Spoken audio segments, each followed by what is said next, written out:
How's it going, Scrub Gamers? It's your boy Scrub Games coming at you with a juicy new piece of content for you to enjoy. But before we do get into the topic of the video, I just want to let you know how you can help support the channel, and that is by checking out Firestorm Games using my affiliate link in the description box below. Because Firestorm Games offer a whole host of products for almost every kind of hobby there is, be it Dragon Ball Super, Pokemon, One Piece, you name it, and they'll likely have it, and at some quality prices too. So just make sure to click the link below and check them out to see the whole host of products they offer while helping support the channel.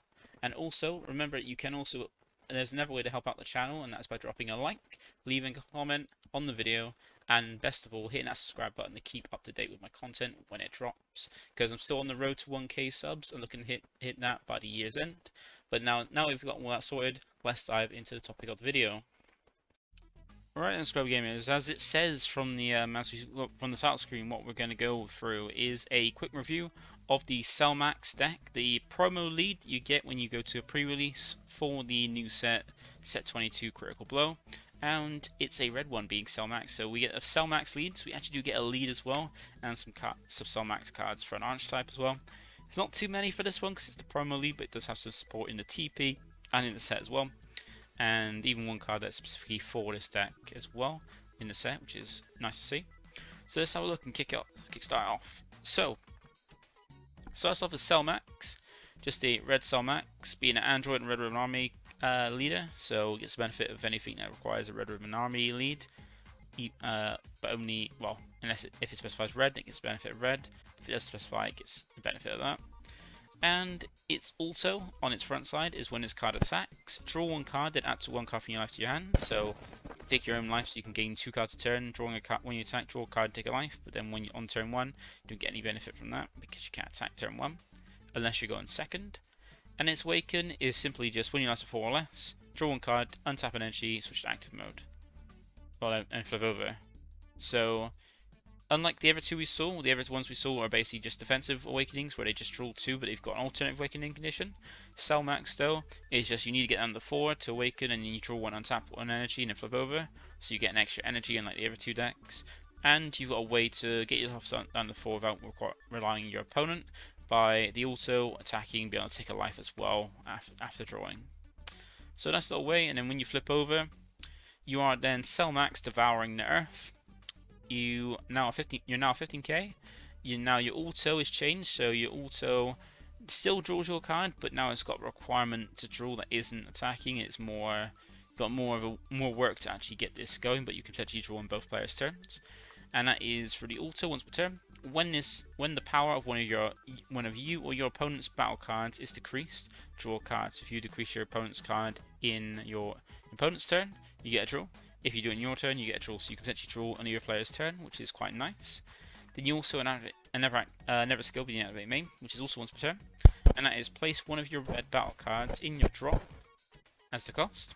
During that turn, the next time you play the energy cost to place Omnidirectional Beam in your battle area from your Z deck, reduce the energy cost of that card by 2 red. So reduce the actual cost of the card by 2 red, not the Z cost, just the normal energy cost, by sacking off one of your battle cards. So that's quite cool.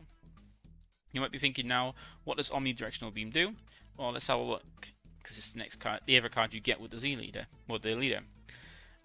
So Omnidirectional Beam is a free cost that requires 1 Z energy, so that's why you have to activate main, so you can reduce it to bring it out for 1 and play this down.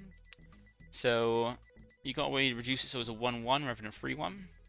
And it's got an auto when this card is placed in the battle area, choose all your opponent's battle cards, and those cards get minus 25k power for the turn. So you can potentially do a board wipe.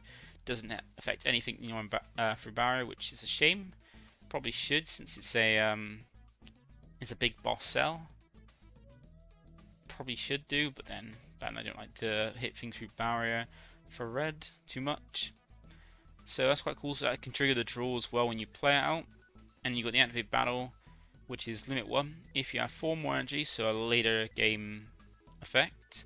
If you have 4 more energy, your red Cellmax SH card with energy cost of 8 is attacking, and you remove this card from the game. The attacking card gets 15k power and double strike for the battle. So you can drop. I think we're going to see we got 2 different 8-drop cells. So you can drop them down, get a swing in, as long as you have 4 more energy, you get to sack this off from the game and give it double strike at 15k for free, which is quite cool. It's just a nice way to get some get some finishing off with this deck with this promo lead. Because there's a good amount of support compared to what the other decks get. I think this has got them a lot more support than some of the other ones we've got for starter deck leads. So it's nice to see we're getting that because it does tie in with the other 2 red leads in the set. Then, as we see, with the other one, we got the Cell Max is the one that can come down. Because remember, if your leader's red and your opponent's for more energy, you can play it down for 1.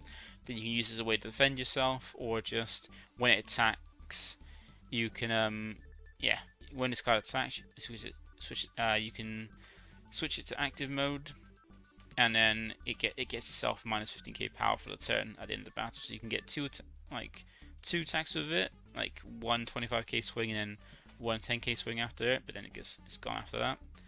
The trigger thing that we can get to attack with it and then have it as a blocker for the next turn, which is actually quite cool. And isn't it unique as well? So you can get multiple down once you get to turn 3. So not the same turn, but turn after turn, which is quite interesting, quite nice. And then once again, gets the SPR look, which is actually quite nice. Probably looks better in person, but I reckon it does look pretty good. And then we've got a Magenta deck. So this is the only card from the main set that we didn't go over from the other 2 sets, because it doesn't have anything to do with the other 2 decks. Only for the Cell Max lead, because it's a free cost 15k, 0 cost 5k combo. It's got a counter attack, which is limit 1. Play this card, then choose it to one of your opponent's battle cards, and it gets minus 10k power for the turn. And you might be thinking, free cost for 15k, that just negates, doesn't even negate the attack. Just plays itself, then chooses up to one of your opponent's battle cards and gives it minus 10k power for the turn. Like, it doesn't negate the attack, just plays itself, and then minus the stuffing. You might be thinking, what's the point in that? Well, especially paying free for it, but you don't pay free for it because they're permanent. Where if your leader is a red Cell Max SH card and you have a red Z extra in your battle area, you may activate this card's counter skill from your hand without paying its energy cost. But then, I did misread this when I first looked at it. I thought it's pretty cool for the Cell Max deck lead. You get a free negate for it, but it's not even a negate, it just plays itself and minus stuffing. So you have to hope your opponent doesn't swing with anything against barrier to actually affect it, which is pretty sad. It should at least go for barrier if it's not going to attack negate the attack, or at least negate the attack and minus something with it. So once again, another disappointment. I don't know if Bandai missed that off or just over nerfed it, really. But yeah, that's a card. This is a card in the main set built for the Cell Max lead that you have to get from pre-release. That brings us to the last card for this. Oh, not last card for this deck, but as we've already seen for the other one, you do have a way to double strike with your lead or just any red ribbon card. So it was 8 with a. You can use this as a way to double strike, or it's just a cantrip for the deck to double strike with your lead or your 8-drop Cell Max as well, using this, which is quite cool. So you got this one built in to use for this deck too, like you can do for a Dr. Hido. And then here is the TP that we got for this deck. So this deck gets a TP in the TP set for this set. And it's just like, it's an 8-drop just like the other one. Cell Max, Appearance of Despair, 20k with 2 activate main effects, both requiring 1 red energy, 1 limit 1 and 1 once per turn. So the first one is limit 1 for 1 red. If your leader is a red Cell Max SH card and you have 2 more energy, play this card from your hand, then add 1 card from your life to your hand, then choose it to one of your opponent's battle cards and it gets minus 10k power for the turn.